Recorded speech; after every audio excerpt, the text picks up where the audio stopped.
Assalamualaikum warahmatullahi wabarakatuh. Alhamdulillahirabbil alamin.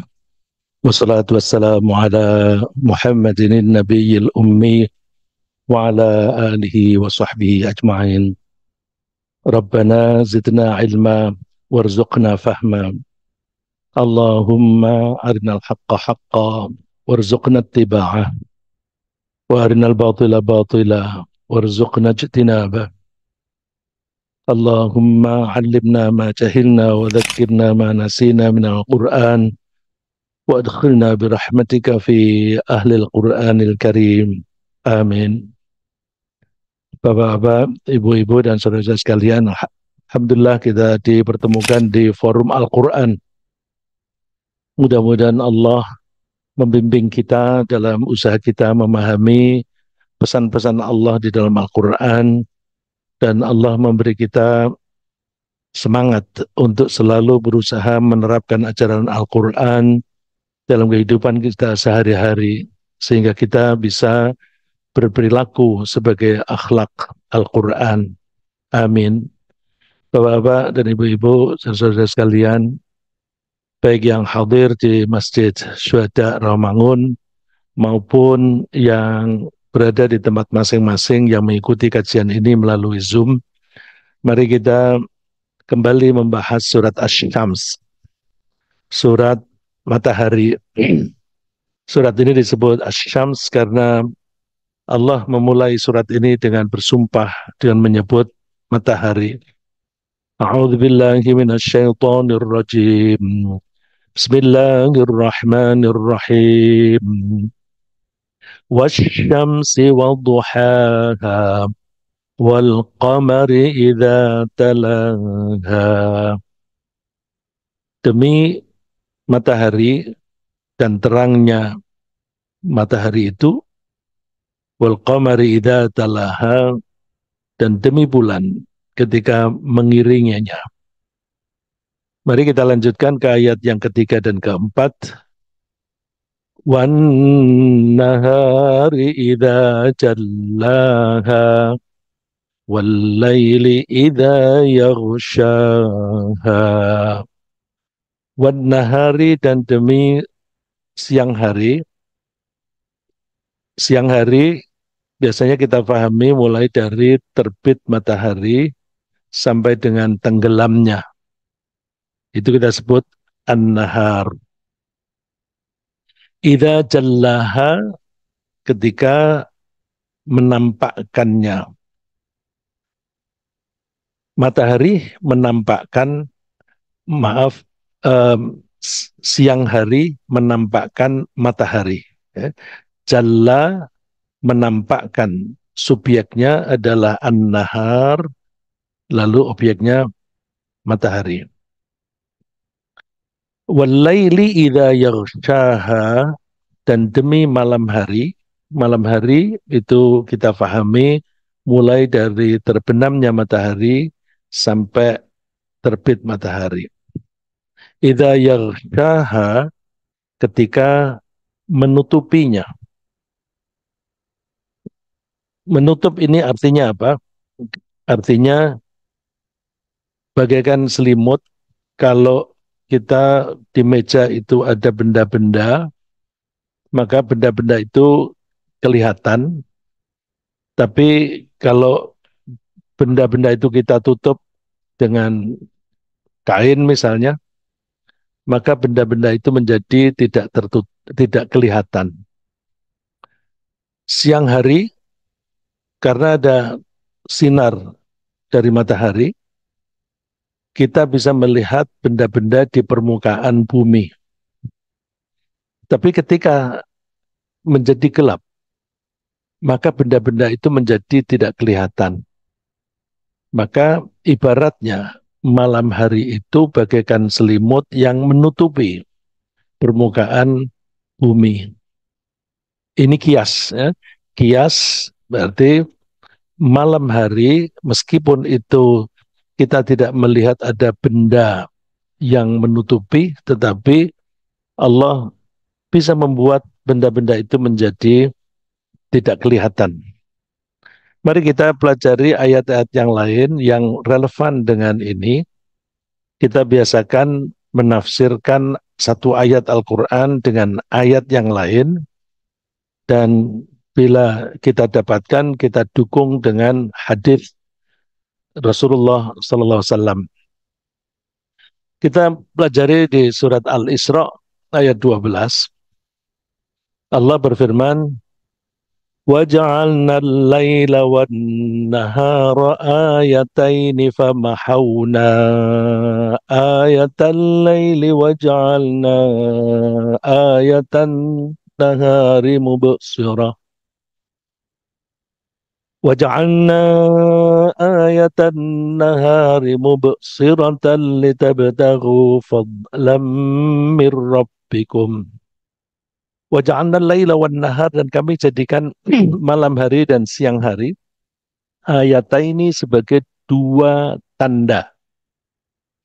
Kalau kita membaca di Al-Quran disebut tanda atau ayat, ayat itu bisa berarti potongan-potongan bacaan Al-Quran. Seperti surat Al-Fatihah terdiri dari 7 ayat.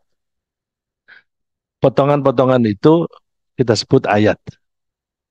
Tapi ayat itu juga berarti benda-benda yang telah diciptakan oleh Allah, yang kita bisa memahaminya bahwa benda-benda itu pasti ada yang menciptakan, dan yang menciptakan adalah Allah, dan di benda-benda itu pasti ada jejak-jejak Allah.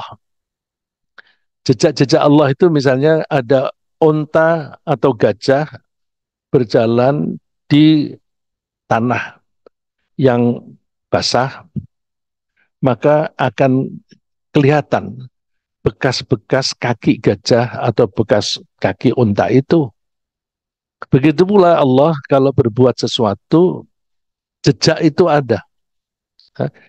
Nah, jejak yang tertinggal di benda itu pasti menunjukkan kekuasaan Allah, menunjukkan keadilan Allah, menunjukkan kebesaran Allah, dan menunjukkan kasih sayang Allah di semua benda yang diciptakan oleh Allah. Oleh karena itu, kalau kita melihat benda apapun di alam raya ini, apapun yang di hadapan kita, itu adalah ayat atau tanda kekuasaan Allah. Kalau kita beriman dengan baik, maka kita bisa melihat ini jejak Allah dan ini tanda bahwa Allah itu ada. Dan kita memahami bahwa di situ pasti ada kasih sayang Allah kepada kita manusia. Karena Allah sayang kepada manusia, maka semua benda yang diciptakan oleh Allah itu bermanfaat dan menguntungkan kita manusia. Ya? Sebagaimana firman Allah, وَسَخَّرَ لَكُمْ مَا فِي السَّمَاوَاتِ وَمَا فِي الْأَرْضِ جَمِيعًا. Kami mengelola semua yang ada di langit dan di bumi untuk kalian. Semuanya untuk kalian. Nah, kalau dikatakan semua untuk kalian, maka kita melihat benda apapun dan kejadian apapun itu untuk kita. Oleh karena itu, kalau kita makin menghayati ini, maka kita seperti melihat Allah.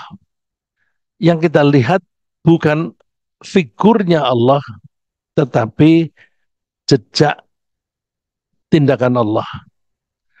Kita diajari oleh para ulama mempelajari tentang Allah itu jangan mempelajari substansinya, zatnya. Allah itu dibuat dari apa? Jangan. Itu bisa menyesatkan. Dan itu godaan setan supaya kita mempertanyakan itu. Tapi kita mempelajari tentang Allah dengan cara mempelajari apa yang telah dilakukan oleh Allah. Yang dilakukan, lakukan, melakukan itu bahasa Arabnya fa'alah. Kelakuan atau tindakan Allah itu namanya af'al. Maka kalau kita ingin mempelajari Allah, kita pelajari af'alnya Allah. Tindakan atau pekerjaan Allah. Pekerjaan Allah itu ada hasilnya. Misalnya apa? Air. Air itu diciptakan oleh Allah. Maka begitu kita melihat air, kita melihat betapa Allah sayang kepada kita. Kalau Allah tidak mendatangkan air ini dari laut ke daratan dalam bentuk atau dia tawar rasanya, maka kita tidak bisa mempertahankan hidup. Maka begitu melihat air, langsung ingat kepada Allah. Dan itulah zikir. Hasil pekerjaan Allah itu ada yang berupa benda. Saya menyebut tadi air. Tindakan Allah itu namanya af'al, hasilnya itu namanya makhluk atau khalq. Ya, khalq atau makhluk yang diciptakan oleh Allah. Kalau kita mempelajari tentang benda yang diciptakan oleh Allah berikut karakternya, kita mempelajarinya dengan ilmu yang namanya fisika. Jadi dengan begitu, kalau kita mempelajari fisika, sebenarnya kita sedang mempelajari af'alnya Allah. Dan fisika itu berarti bagian dari ilmu tauhid. Cuma sering orang kita itu diselewengkan dengan memahami bahwa ilmu fisika itu ilmu umum, nggak ada hubungannya dengan agama. Itu penyelewengan supaya kita makin hari makin jauh dari Allah. Maka kita kembalikan. Kalau kita kepingin mengerti ketuhanan Allah, maka caranya kita pelajari baik-baik fisika. Kalau Allah menyebut siang dan malam, kita mempelajari bagaimana sih kok bisa terjadi siang dan malam. Itu juga kita uh, ada unsur fisika di situ, ada juga unsur astronomi. Maka ilmu astronomi itu juga bagian dari ilmu memahami Tuhan, ilmu yang membantu kita memahami Tuhan. Tuhan itu satu, maka itu adalah bagian dari ilmu tauhid. Ya. Lalu bagaimana cara Allah itu menciptakan siang dan malam? Allah menyebut famahawna ayatal lail. Kami hapuskan tanda-tanda malam. Maha menghapus. Dihapus yang siang hari itu benda-benda kelihatan menjadi tidak kelihatan. Itu seperti dihapus. Kalau ada istilah yang tadi yaghsha menutupi hasilnya tidak kelihatan. Menghapus hasilnya tidak kelihatan. Berarti ini kata-kata kias. Ya. Allah mengumpamakan malam hari disamakan dengan tutup atau selimut karena ada persamaan. Persamaannya adalah sama-sama menutupi barang-barang yang asalnya kelihatan menjadi tidak kelihatan. Malam hari itu bagaikan keadaan yang dihapus karena yang semua kelihatan ada menjadi tidak ada kelihatannya ya. Barangnya tetap ada tapi tidak kelihatan. Waja'alna ayatan nahari mubsirah, dan kami jadikan tanda-tanda siang hari itu yang terang benderang. Terang benderang supaya kita bisa melihat benda-benda, melihat kejadian-kejadian sehingga kita bisa merekayasa benda-benda itu supaya bisa bermanfaat untuk kita. Merekayasa yang saya maksud ini arti positif yang dalam bahasa Inggris mungkin bisa disebut semacam engineering. Engineering. Kalau rekayasa itu dikaitkan dengan politik, biasanya konotasinya negatif. Nah, itu direkayasa itu. Ada itu dia tuh kelihatannya pro rakyat, itu rekayasa. Itu negatif. Tapi kejadian-kejadian itu direkayasa. Kita tidak biasa menyebut Allah merekayasa, tetapi kita menyebutnya manusia.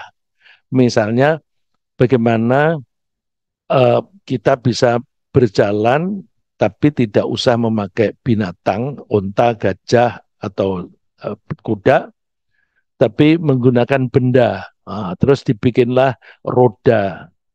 Bagaimana roda ini yang berjalan itu bisa digerakkan, bikin roda lagi yang apa namanya itu sih, ada laher dan sebagainya. Nah itu rekayasa.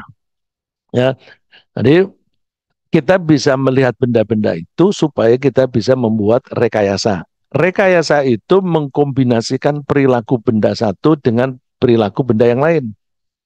Makin banyak komponen-komponen benda yang digabungkan, maka itu makin sophisticated. Rekayasa menggabungkan perilaku benda satu dengan yang lain itu disebut teknologi.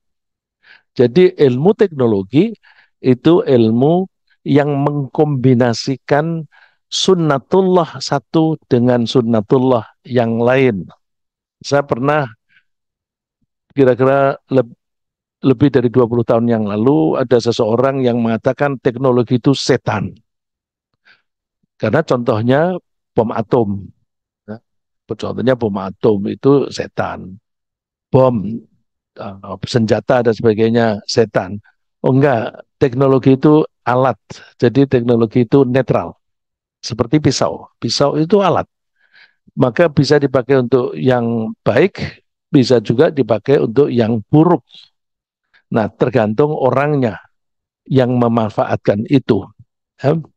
Nah, ini siang hari dibuat oleh Allah terang benderang litabtaghu fadlan min rabbikum supaya kalian bisa mencari karunia dari Tuhanmu. Seringkali para ulama menerjemahkan mencari karunia Tuhan itu mencari nafkah. Tidak salah, tidak salah. Tapi nafkah itu kan yang kita gambarkan sekarang ini, kita bekerja terus dapat uang. Ya, kalau zaman dulu bukan dapat uang tapi mendapatkan barang. Nah, sekarang kita bekerja lalu mendapatkan uang. Uang kita sebut sebagai rizki, pemberian. Kita bekerja untuk mencari uang. Uang itu sebenarnya hanya sebagian kecil dari karunia Allah.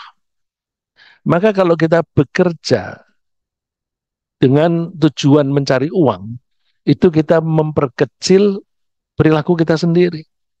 Mestinya kita bekerja itu tidak mencari uang saja, tetapi mencari karunia Allah. Misalnya seorang guru, seorang dosen mengajar. Kalau dia hanya sekedar mencari uang, ya dia mengajar 1 jam, nanti gajinya misalnya 5 juta, tergantung dosennya dosen apa ya. Ada yang 1 jam 100.000, ada yang 1 jam 110 juta, itu tergantung. Ya. Anggaplah misalnya dia mengajar 1 jam dia dapat 10 juta. Terus dia menghargai waktu dia dan ilmu dia itu 10 juta 1 jam. Kalau dia mencari itu, ya sudah, dapatnya uang saja. Karena yang penting dapat uang, maka cara dia bekerja itu tidak ada ikatan, tidak ada aturannya. Bandingkan kalau mencari karunia Allah. Ketika menjadi dosen, mengajar, maka norma-norma keimanan harus diterapkan di situ. Dosen tidak boleh bohong, dia harus jujur. Dosen mesti mendorong orang atau mahasiswanya untuk kreatif di dalam berpikir dan sebagainya. Yang semuanya harus dengan norma-norma yang digariskan oleh Allah. Bekerja sebagai anggota DPR juga begitu. Tidak sekedar mencari uang, tapi norma-norma mencari sogoan itu dilarang oleh Allah. Kalau yang dicari karunia Allah, dia tidak akan mau menyogok atau disogok. Karena yang dicari karunia Allah. Kalau karunia Allah itu makin banyak karunia Allah itu makin baik. Ya, ada cerita seorang nabi, dia sudah punya harta banyak, terus Dia dikasih ujian oleh Allah, ada binatang terbang, jatuh, berubah jadi emas. Terbang, jatuh, jadi berubah jadi emas. Dia ambil, ditanya oleh Allah, kok kamu sudah mempunyai banyak harta, masih mau mengambil itu? Jawaban Nabi itu, ini kan karunia dari Allah. Siapa yang tidak suka menerima karunia dari Allah? Tapi jangan dibalik. Orang-orang mau ngasih sogokan, ah ini karunia dari Allah. Enggak, karunia dari Allah itu mesti halal, ya, mesti halal. Jadi kalau kita bekerja, jangan sekedar mencari duit, tapi mencari karunia Allah. Karena mencari karunia Allah, maka cara yang ditempuh harus sesuai dengan aturan-aturan Allah. Kemudian setelah mendapatkan hasil berupa uang, uang itu harus dipakai untuk belanja atau untuk membeli sesuatu yang diridhoi oleh Allah. Tidak boleh mentang-mentang punya duit lalu terus beli minuman keras. Atau mentang-mentang itu duitnya sendiri lalu dihambur-hamburkan. Pergi jalan-jalan ke sana kemari yang tidak ada tujuan keimanan. Ya, jalan-jalan itu ada pembelajaran keimanan ada. Tapi kalau hanya sekedar sightseeing dan sekedar lihat-lihat keindahan, nah itu tidak ada unsur keimanan. Tapi kalau kita jalan-jalan di mana saja, di hutan, lalu terus kemudian kita melihat, oh ini karunia Allah, apa kekuasaan Allah, kasih sayang Allah. Nah, misalnya ke kebun bakau. Bakau itu kan tenggelam sebagian di laut. Oh, kalau ada kayu-kayu yang patah, entah karena suatu hal, dia jatuh ke air, itu kalau tidak ada yang menghancurkan, ini mengganggu. Maka kayu-kayu yang sudah tidak ada gunanya ini harus ada makhluk yang ditugasi oleh Allah untuk menghancurkan. Padahal Pak kayu bakau itu keras. Bagaimana cara menghancurkan? Dikasih cacing. Orang-orang kalau nelayan biasanya menyebutnya cacing. Ya. Tapi kalau secara keilmuan itu disebutnya sebangsa kerang-kerangan. Disebut kerang karena dia di kepalanya, di mulutnya itu keras. Dia bisa bisa bisa makan kayu. Wah, kalau tidak keras dia nggak bisa makan kayu. Disebut cacing karena dia panjang dan bentuknya lentur. Nah, karena cacing ini suka memakan kayu perahu, ada perahu-perahunya nelayan itu kan kayu. Kalau sudah kemasukan itu, hancur itu perahunya. Maka mereka sangat takut pada cacing, mereka menyebutnya cacing kapal. Nah, itu caranya Allah mengutus itu. Dan bagaimana supaya dia bisa hidup satu eh, apa namanya satu ekor binatang itu dia ya laki-laki ya perempuan, ya betina ya jantan. Dia mengeluarkan sperma, spermanya dikeluarkan di air, terus nanti diserap lagi oleh dirinya sendiri, masuk, kemudian jadi anak. Ini tugasnya makan kayu yang tidak ada gunanya. Sehingga itu semuanya nanti akan hilang. Nah, seperti pembusukan. Pembusukan itu, kalau tidak ada proses pembusukan, kita repot. Mayat-mayat manusia mau dikubur di mana? Binatang yang mati dikemanakan? Buah-buahan yang jatuh sendiri, tidak ada yang ngurusi, dia jadi apa? Kalau ada pembusukan, dia busuk, kemudian menyatu lagi dengan tanah. Jadi, apapun yang diciptakan oleh Allah, itu semuanya um, baik dan bermanfaat untuk kepentingan kita. Ya, kembali ke masalah siang dan malam. Allah menutup permukaan bumi sehingga menjadi tidak kelihatan, itu namanya malam atau menghapus. Bagaimana cara menghapusnya? Ini kita lihat di surat Al-Furqan. Kita tidak pernah memikirkan tentang bayangan. Bayangan itu untuk apa? Padahal kita itu tidak mungkin bisa hidup kalau Allah tidak menciptakan bayangan. Coba, bisakah kita hidup kalau Allah tidak menciptakan bayangan? Sampai Allah menyebut di Al-Quran. Kalau Allah menyebut di Al-Quran berarti itu penting. Coba, alam taro ila rabbika kaifa maddadzil. Apakah kamu tidak melihat bagaimana cara Allah itu memanjangkan bayangan? Bayangan dipanjangkan. Kalau ada matahari di sana, kemudian ada benda di sini, maka benda itu akan ada bayangan. Bayangan ini bisa menjadi pendek, bisa menjadi panjang. Kita disuruh memperhatikan bagaimana cara Allah itu membuat itu panjang. Panjang dan pendeknya ini penting. Kalau bayangannya pendek, suhunya tinggi. Tapi kalau bayangannya panjang, suhunya rendah. Kalau matahari ada di atas kita persis, maka bayangannya pendek atau bahkan tidak ada bayangannya karena di bawah kita persis. Saat itu panas sekali, suhunya tinggi. Tapi oleh Allah digeser, geser supaya ini memanjang.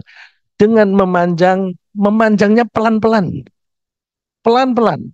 Kenapa? Supaya perubahan suhu itu jangan mendadak. Kalau panas tiba-tiba dingin, waduh sakit kita.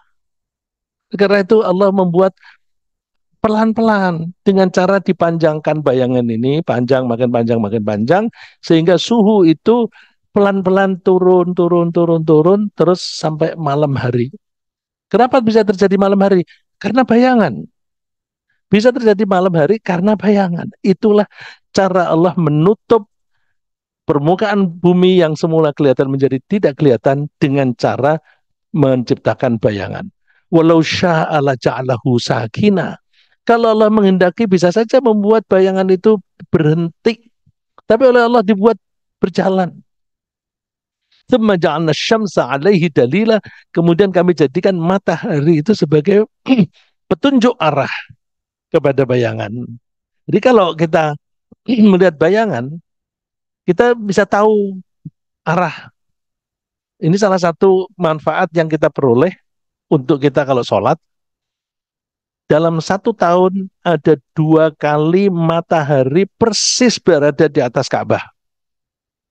Ya, kalau matahari itu pas di atas Ka'bah pada bulan tertentu, tanggal tertentu, jamnya biasanya kalau di kita habis asar, di sekitar jam 4. Nah, 2 kali satu tahun. Nah, kalau matahari itu pas di atas Ka'bah, kita bisa mencocokkan. Aku kalau sholat menghadap kemana ya? Karena di saat itu matahari persis di atas Ka'bah. Kita tidak bisa melihat Ka'bah, tapi kita bisa melihat matahari yang di atasnya. Oh, kiblat itu yang pas ke arah sana. Itu biasanya disebut Yaumu Rosdil Ka'bah atau Rosdil Qiblah. Hari kita menyesuaikan arah kiblat. Nah ini jadi thumma ja'alna syamsa 'alaihi dalila, kami jadikan matahari itu sebagai penunjuk arah bagi kita. Antara lain itu tadi Rasul Kiblah. Thumma qabadnahu ilaina qabdhan yasira. Kemudian bayangan itu kami tarik. Dan ditariknya itu perlahan-lahan. Pelan-pelan. Itu yang saya katakan tadi, bayangannya menjadi makin panjang. Suhunya turun. Kemudian ketika malam hari, karena tidak ada sinar matahari yang menerangi di permukaan yang di mana kita berada, maka suhu makin rendah. Rendahnya suhu itu kita butuhkan supaya kita bisa tidur nyaman. Karena ketika kita tidur, kita butuh suhu di lingkungan kita yang rendah dan kita membutuhkan rendahnya suhu di badan kita. Nah, ini saya ambilkan gambar dari Shutterstock. Ini sebagai ilustrasi karena ada matahari yang di tengah itu. Terus kemudian ada bumi, buminya bulat. Sehingga yang kena sinar matahari hanya sebagian, ya kira-kira separuh. Tapi separuh yang lain menjadi gelap. Ini bermanfaat sekali untuk manusia. Karena di permukaan bumi yang terang itu berarti suhunya tinggi. Yang gelap suhunya rendah. Kalau di permukaan bumi ini suhunya tinggi, maka benda-benda yang ada di atas bumi ini menjadi volumenya mengembang, expand, volumenya mengembang, termasuk molekul-molekul gas. Gas itu juga terdiri dari molekul-molekul. Karena gas itu molekulnya mengembang, maka dia menjadi makin ringan. Karena makin ringan, maka dia terbang ke atas. Jadi udara atau yang terdiri dari gas-gas itu ketika dipanasi matahari mengembang sehingga udara atau gas-gas itu naik ke atas. Ketika naik ke atas, di permukaan bumi ini kosong. Padahal Allah membuat alam raya ini seimbang. Ya, wa wada'al mizan. Allah meletakkan keseimbangan. Nah, kalau ini kosong, harus ada yang ngisi. Diisi dari mana? Dari permukaan bumi yang gelap. Karena di permukaan bumi yang gelap itu molekulnya kecil berarti lebih berat. Dia ada di bawah. Nah, coba molekulnya itu lebih kecil jadi lebih berat karena suhunya rendah. Karena suhunya rendah, dia bergerak menuju ke tempat yang permukaannya panas. Udara yang terdiri dari gas-gas yang suhunya rendah, ketika mengalir, maka angin yang meniup pada kita terasa sejuk. Untuk siapa itu kesejukan udara? Untuk kita.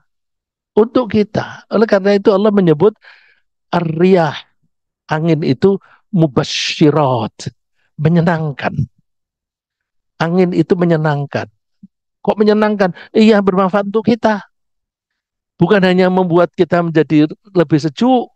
Wah, enak. Asalnya panas begitu, begitu dibuka jendela, pintu dibuka, wah, enak, segar.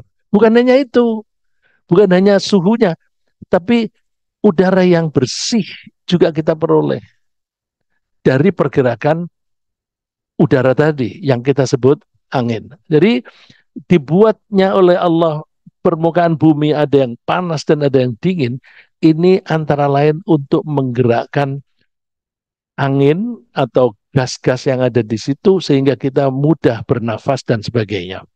Ini semuanya adalah kasih sayang Allah. Kalau kita tidak mempelajari itu, kita tidak tahu bahwa Allah itu menyayangi kita. Kita tidak menyadari bahwa kita disayangi oleh Allah. Maka orang yang mempelajari fisika dengan baik, setiap kali mempelajari teori fisika, langsung diingat Allah yang menciptakan, maka makin banyak teori fisika yang kita pelajari, makin kuat iman kita. Karena kita bisa menangkap kasih sayang Allah di situ. Ya, jangan lagi kita menganggap fisika itu ilmu umum. Bukan. Fisika itu bagian dari ilmu tauhid karena karakter masing-masing benda itu adalah karakternya Allah dan itu kita sebut sunnatullah. Sunnatullah. Sunnah itu artinya macam-macam.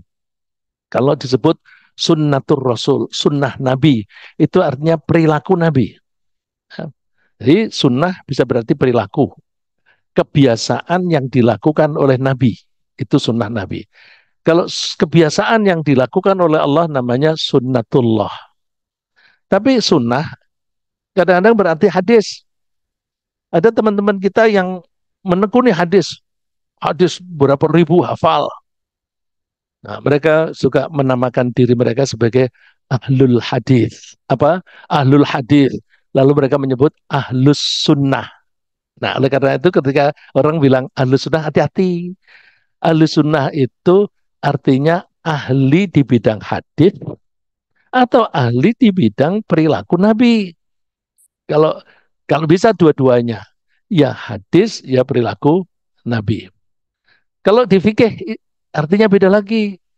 Sunnah itu perbuatan yang kalau kita lakukan kita dapat pahala, yang kalau kita tidak lakukan itu kita tidak dosa. Itu namanya sunnah. Jadi banyak di antara kata-kata yang yang kita temukan dalam kehidupan sehari-hari itu artinya bermacam-macam.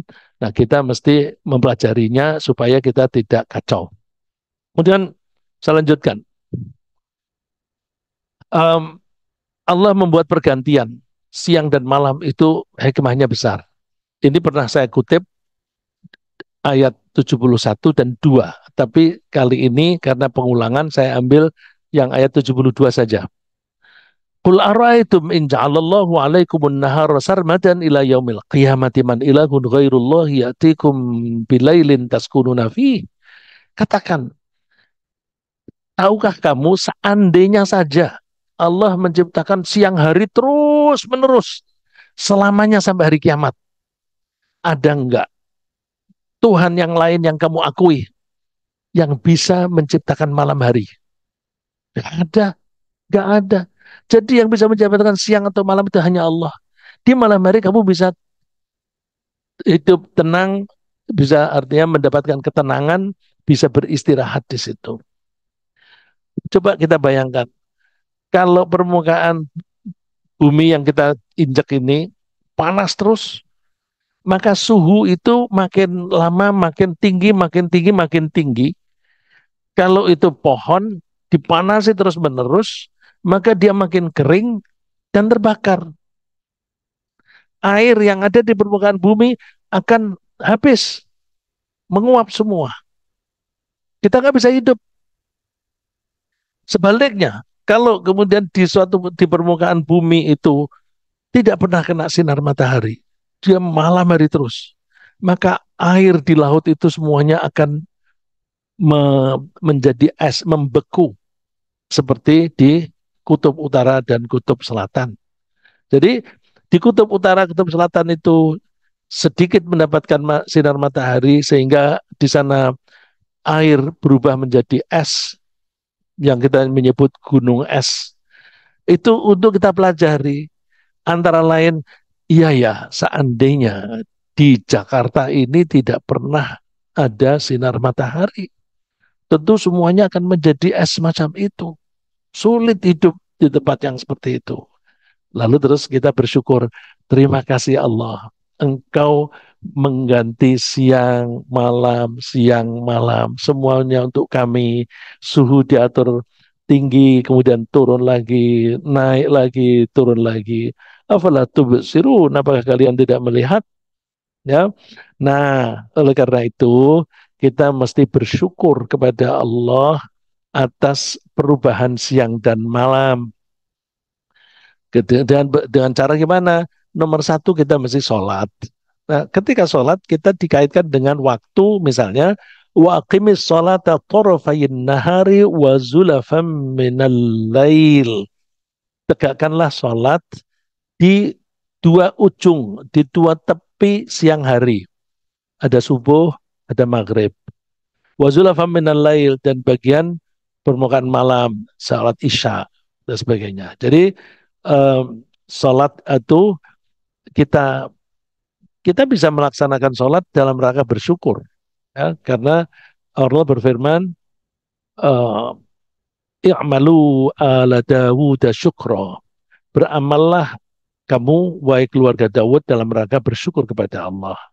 Dan kita bersyukur tidak hanya dengan sholat tapi juga dengan memuji Allah, memuji kapan saja, setiap saat, karena pergantian itu alhamdulillah aku diberi kesempatan untuk hidup di hari Selasa tanggal 10, tanggal 9, tanggal 9.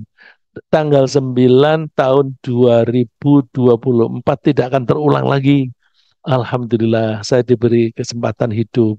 Kesempatan ini harus kita manfaatkan untuk mengabdi kepada Allah. Harus kita pakai sebagai kesempatan untuk membuktikan kepada Allah bahwa saya tidak lagi melakukan dosa. Itu dosa-dosa yang biasa kami lakukan di masa lalu. Sekarang aku berhenti Allah. Nah, kalau kita tidak diberi umur, kita tidak bisa membuktikan itu. Ya, fasabbih bihamdi rabbika qabla tulu'i syamsi wa qabla al-ghurub.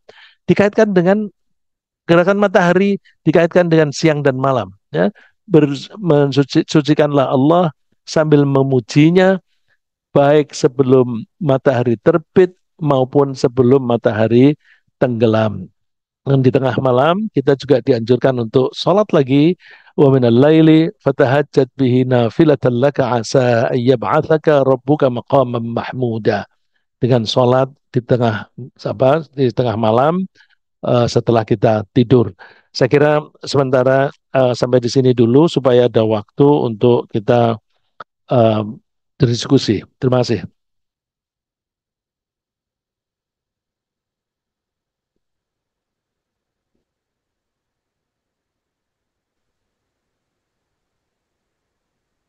Baik, baik, jazakallah khairan katsiran kepada kita Ustaz Rizalullah yang telah menyampaikan memberikan penjelasan kepada kita surah Syam ayat 3 sampai 4.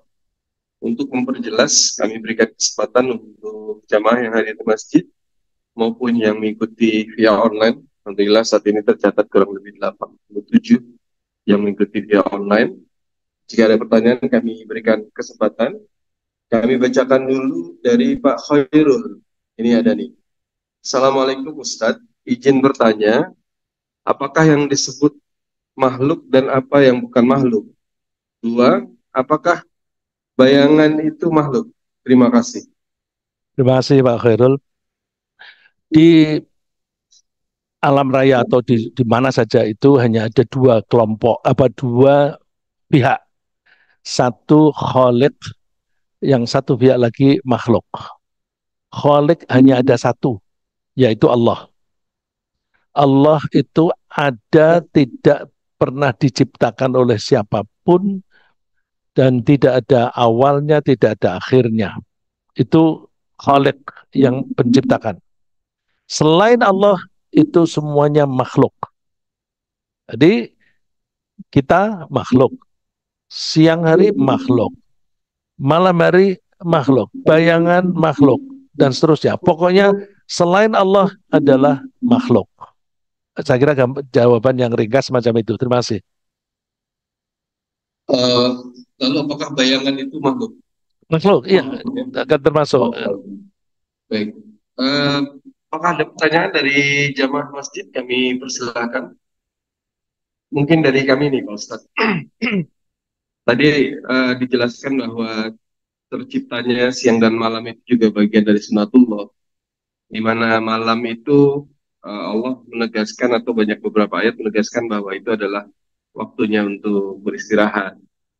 Nah, bagaimana apabila ada di antara kita yang bekerja kebalikan nih Pak Ustadz, malamnya untuk bekerja, siangnya untuk beristirahat karena tuntutan. Apakah ini bagian dari apa namanya ya, melawan sunatullah, dan apa dampaknya bagi mereka-mereka yang melawan sunatullah? Jadi nggak hanya mungkin bekerja di malam hari.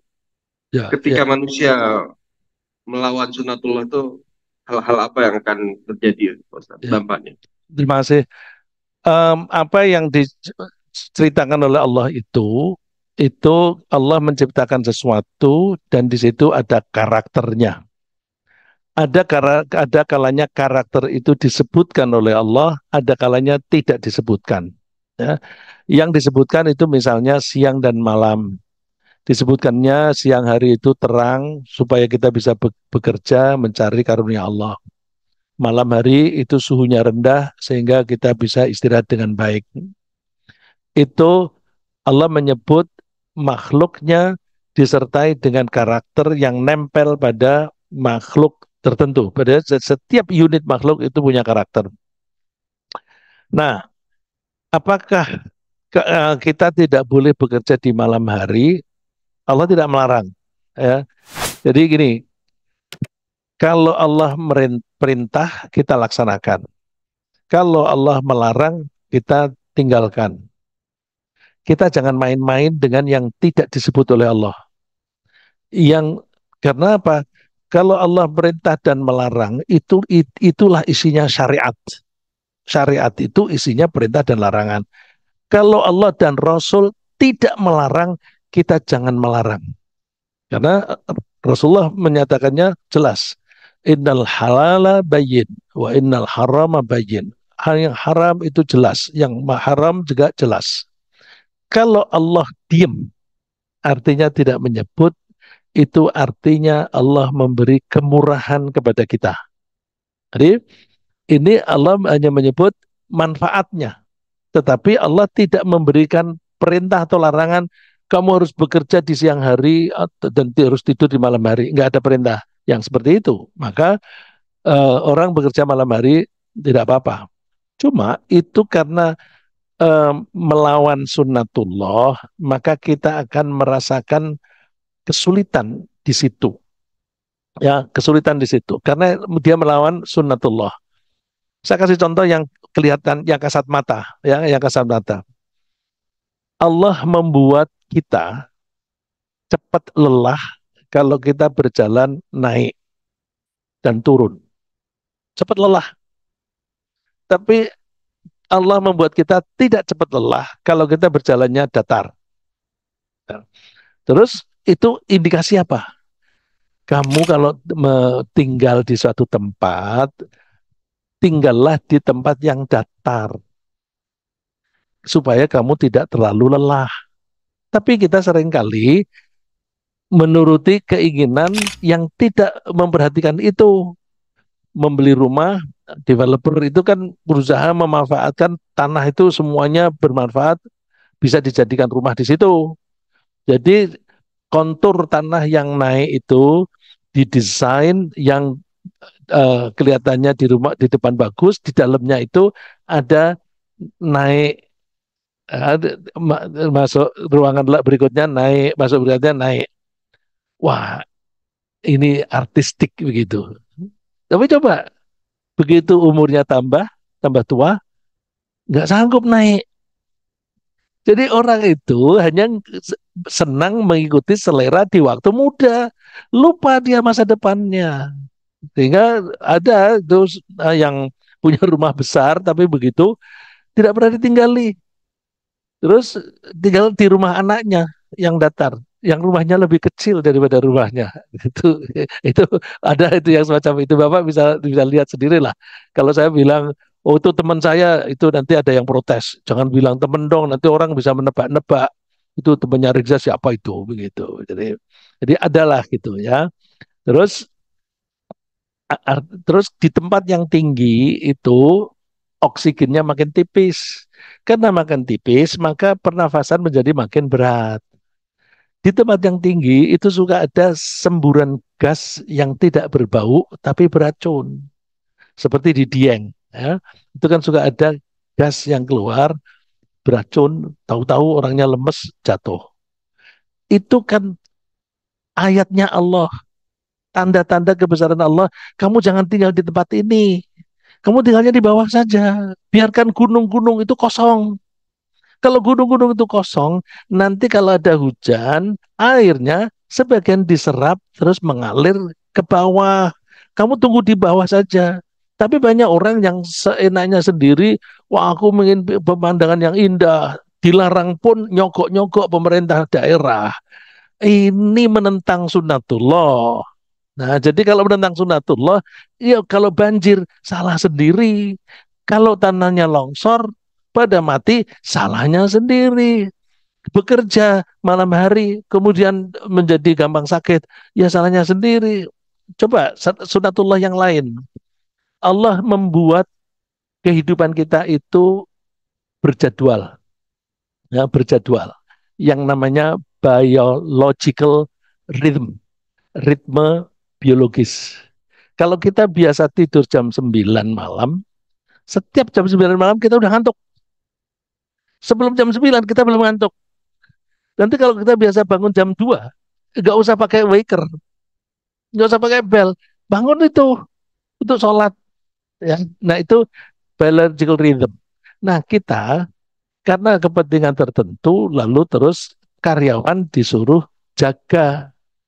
Terus ketika disuruh kerja, ada yang disuruh malam, ada yang protes. Kok aku disuruh kerja yang malam terus? Ah, ya udah deh gantian. Nah gantian ini menjadi shift. Shift ini menyiksa orang. Karena kita tadi menyebut biological rhythm, ritme biologis kita itu mudah menyesuaikan diri. Kalau kita biasanya bekerja malam hari, itu siang hari ngantuk. Tapi begitu bekerjanya dibalik, di 1 2 hari pertama pergantian itu sengsara. Karena dia ritme biologisnya sedang menyesuaikan diri. Di hari ketiga, dia sudah mulai tune in, nanti digeser lagi, dibalik lagi. Maka shift itu jangan terlalu cepat. Tapi ada tempo hari saya dengar shiftnya itu 3 hari sekali. Masya Allah itu betul-betul menyiksa itu. Ya, jadi siksaan Allah itu tidak harus berupa neraka, tapi di dunia ada siksaan. Ada nggak dalilnya Quran? Ada. Ya, Em, Allah menyebut bahwa kami menciptakan langit dan bumi untuk memberikan siksaan, untuk kami gunakan untuk memberi siksaan kepada orang yang melanggar. Jadi siksaan di dunia itu dilakukan oleh Allah dengan menggunakan mekanisme alam. Sunatullah tadi. Karena dilanggar, misalnya orang pada tinggal di gunung, maka terjadi tanah longsor, terjadi banjir, dan sebagainya. Itu siksaan. Siksaan yang dikarenakan perilaku kita sendiri. Saya kira begitu. Baik. Ini ada pertanyaan lanjutan nih dari Pak Khairul. Al-Quran itu makhluk atau bukan makhluk? Ini pernah jadi kontroversial ya pada zaman pemerintahan Bani Abbasiyah kalau nggak salah itu ada raja yang terpengaruh aliran Mu'tazilah. Nah, sebagaimana kita ketahui di zaman kita ini, misalnya kadang-kadang pemerintah itu pro NU, kadang-kadang pro Muhammadiyah. Nah, ini pro ini suka mempengaruhi kehidupan sehari-hari. Mohon maaf, saya menyebut Muhammadiyah dan NU ya. Dulu tradisinya Menteri Agama itu NU, Menteri Agama, Menteri Pendidikan itu tradisinya Muhammadiyah. Terus akibatnya apa? Orang-orang Departemen Agama itu orang-orang NU isinya. Suatu saat diganti orang Muhammadiyah, Muti Ali. Muti Ali itu orang Muhammadiyah. Terus karena di atasnya Muhammadiyah, di bawahnya itu yang NU dicopot-copot-copot, ganti Muhammadiyah. Terus, loh kok jadi begini? Terus oleh Presiden, jangan NU Muhammadiyah deh, kasih jenderal saja, Alamsah, supaya stabil. Nah, ini jadi kadang-kadang penguasa itu semacam itu. Nah, satu saat itu rajanya itu terpengaruh aliran Mu'tazilah. Mu'tazilah itu mengandalkan logika. Nah, mereka itu beranggapan bahwa semua selain Allah itu makhluk. Quran, Quran ini kan bukan Allah, jadi ini makhluk. Tapi ulama-ulama salaf, ya, saya kalau bilang ulama salaf itu ulama zaman sahabat, zaman tabi'in, zaman tabi'i tabi'in. Imam Hanafi itu salaf bukan? Salaf. Imam Syafi'i salaf nggak? Salaf. Jadi kalau begitu Syafi'i, Hanafi itu salafi itu. Salafi karena mereka orang salaf. Jadi jangan dipilah-pilah deh. Mohon maaf saya ngomong ini supaya kita bersatu, Pak. Supaya kita bersatu. Jangan jangan kan mereka salaf, salaf itu mereka salaf itu. Jadi karena mereka tabiin. Nah, em, zaman itu adalah zamannya Hambali dan Syafi'i. Rajanya pro Mu'tazilah. Raja menganggap Quran ini baru. Maka siapa yang berpendapat Quran ini kodim, baru dan baru itu jadid, baru itu artinya dulu pernah tidak ada, kemudian ada. Itu baru. Kalau Allah itu kodim, kodim itu tidak pernah tidak ada. Nah, Mu'tazilah menganggap Quran itu jadid, baru, dulu pernah tidak ada. ulama-ulama seperti Hambali dan Syafi'i itu berpendapat enggak, Quran itu qadim. Loh, yang dimaksud Quran itu apa? Bukan ini. Kalau ini jadi, ini kan dicetak, dulunya nggak ada. Ini jadi. Tapi Quran itu firman Allah. Firman Allah itu ya menyatu dengan Allah. Karena firman Allah itu menyatu dengan Allah, maka kalau Allah itu qadim, maka firmannya juga qadim. Maka mereka menganggap Al-Quran itu bukan makhluk. Nah, ulama-ulama ini dipanggil oleh raja. Menurut kamu Quran itu qadim apa jadid? Hambali bilang qadim, masuk penjara. Syafi'i dipanggil, Quran ini qadim apa jadid? Dia gitu. Taurat, Zabur, Injil, Quran. Ini empat-empatnya ini semuanya jadid. Gimana Pak? Jadi Imam Syafi'i sama nggak dengan Imam Hambali? Taurat, Zabur, Injil, Quran. Empat-empatnya ini semuanya jadid. Oh ya udah bebas. Dia tidak dipenjara. Jadi kalau begitu Imam Syafi'i dan Hambali berbeda pendapat. Enggak, tidak berbeda pendapat. Imam Syafi'i itu kan bilang Taurat, Zabur, Injil, Quran.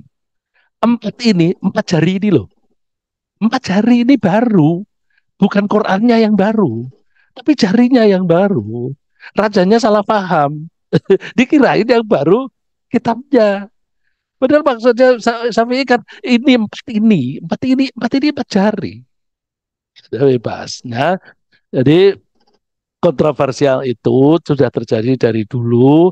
Kalau saya cenderung mengikuti para ulama, bukan makhluk, ya, bukan makhluk.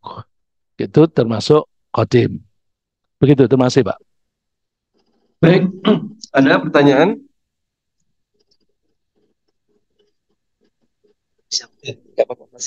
Ya, Assalamualaikum warahmatullahi wabarakatuh.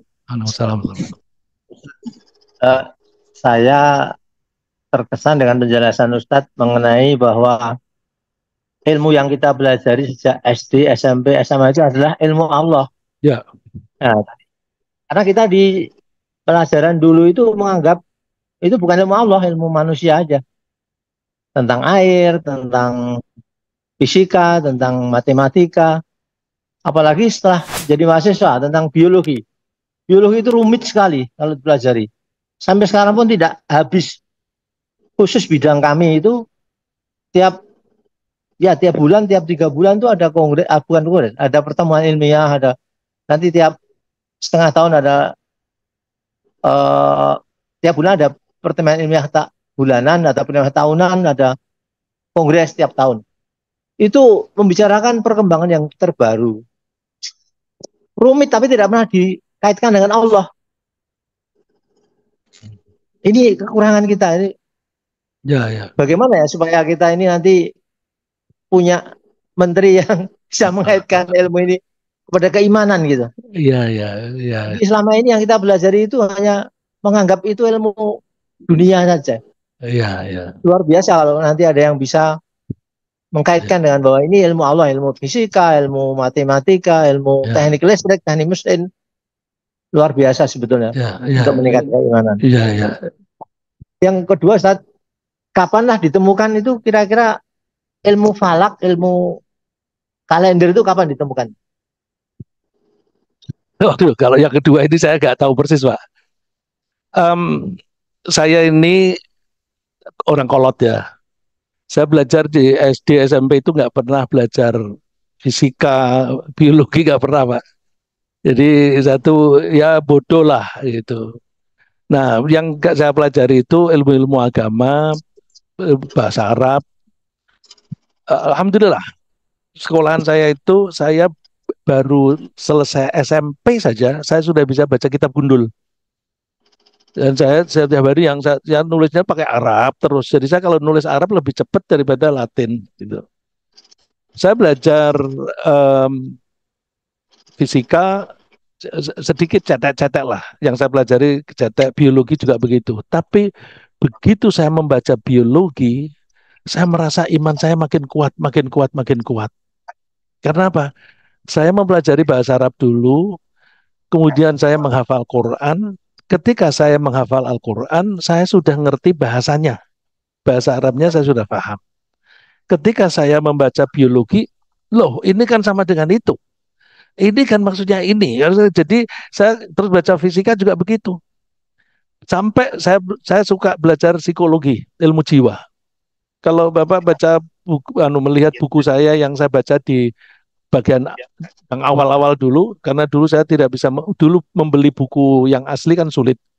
Saya fotokopi, pinjam dari perpustakaan, terus fotokopi tebel-tebel Pak, psikologi. Saya selalu di pinggir tulisan itu ada ayatnya. Jadi ini ayatnya ini ayatnya ini, ayatnya ini. Jadi alhamdulillah saya merasa belajar itu menambah keimanan saya.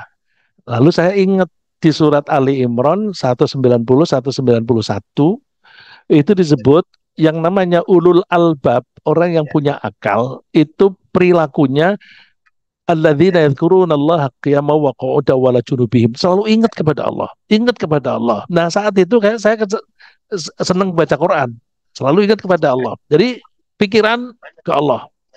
Kemudian membaca fisika, wa yatafakkaruna fi khalqis samawati wal ard. Mereka mau memikirkan tentang ciptaan langit dan bumi. Oh, ini ciptaan Allah ini. Jadi Allah kita pegang, kita berkaitan dengan Allah, kemudian ini ada ciptaannya. Oh, nyambung ini. Sampai mengambil kesimpulan Rabbana ma khalaqta hadza batila. Tuhan, ternyata Engkau menciptakan ini tidak sia-sia. Tidak sia-sia. Jadi ilmu biologi itu justru memperkuat tauhid, tapi didasari dulu dengan keimanan. Jadi anak-anak kita, cucu-cucu kita dasari dulu dengan keimanan. Terus bagaimana kita mempunyai pemimpin atau menteri yang mengaitkan itu? Kita sudah pernah Pak, namanya Pak Nuh. Pak Nuh itu membuat kurikulum yang disebut kurikulum 13 tahun 1900 kurikulum 13 tahun 2013 itu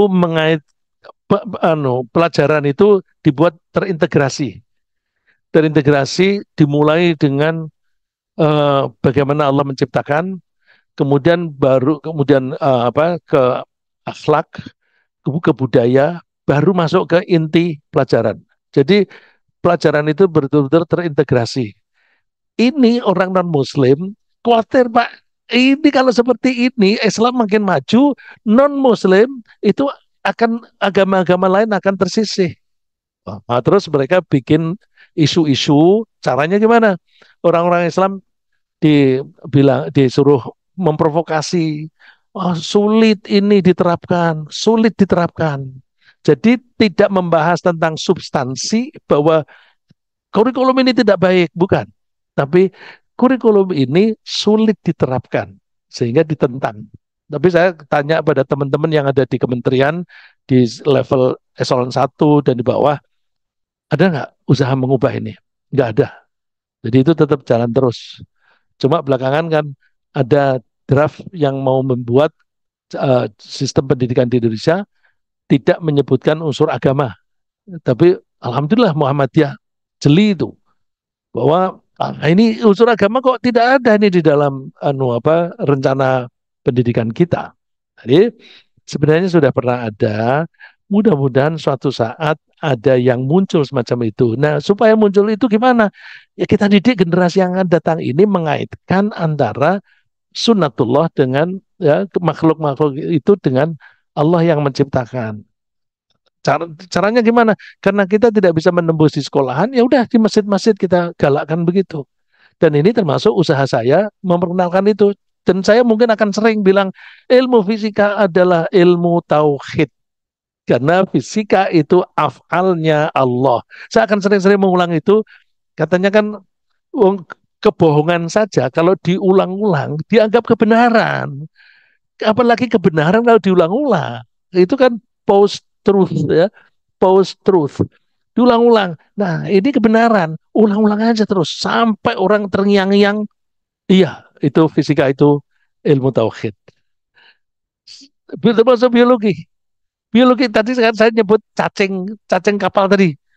Itu saya begitu membaca, Masya Allah, Allah ini, iya.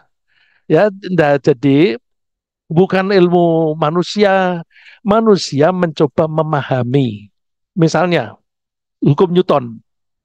Newton kan menghitung benda kalau jatuh. Itu kecepatannya berapa dan sebagainya. Apakah sebelum Newton lahir itu tidak seperti itu? Sebelum Newton lahir itu ya begitu. Cuma Newton mencoba menghitung. Jadi hukum Newton itu bukan Newton yang bikin. Dia mencoba mempelajari. Terima kasih. Saya kira demikian. Mudah-mudahan apa yang kita pelajari ini bermanfaat, dan mudah-mudahan kajian ini membuat kita makin senang kepada Al-Quran, makin senang kepada Allah, karena Allah itu maha pengampun, maha penyayang. Semua yang diciptakan oleh Allah itu untuk menyayangi kita, maka kita tingkatkan syukur kita, sehingga iman kita selalu bersemayam di hati kita, dan kapanpun Allah memanggil kita, kita akan mengakhiri hidup ini dalam keadaan iman dan dengan husnul khotimah. Amin. Subhanakallahumma wa bihamdika asyhadu an la ilaha anta astaghfiruka wa atubu ilaik. Assalamualaikum warahmatullahi wabarakatuh. Waalaikumsalam warahmatullahi wabarakatuh. Waalaikumsalam Terima kasih warahmatullahi sampaikan wabarakatuh. Terima kepada kasih Ustaz. yang rumah bahwa guru kita Pak Ustadz Bekza ini juga sebagai pembina pengurus beberapa yayasan. Ada Yayasan Hamalatul Quran di beberapa tempat, dan juga ada Yayasan Darul Quran Wal A'imah yang ada di Citerep dan ada di lingkungan Masjid Syuhada di Jalan Lodan Raya.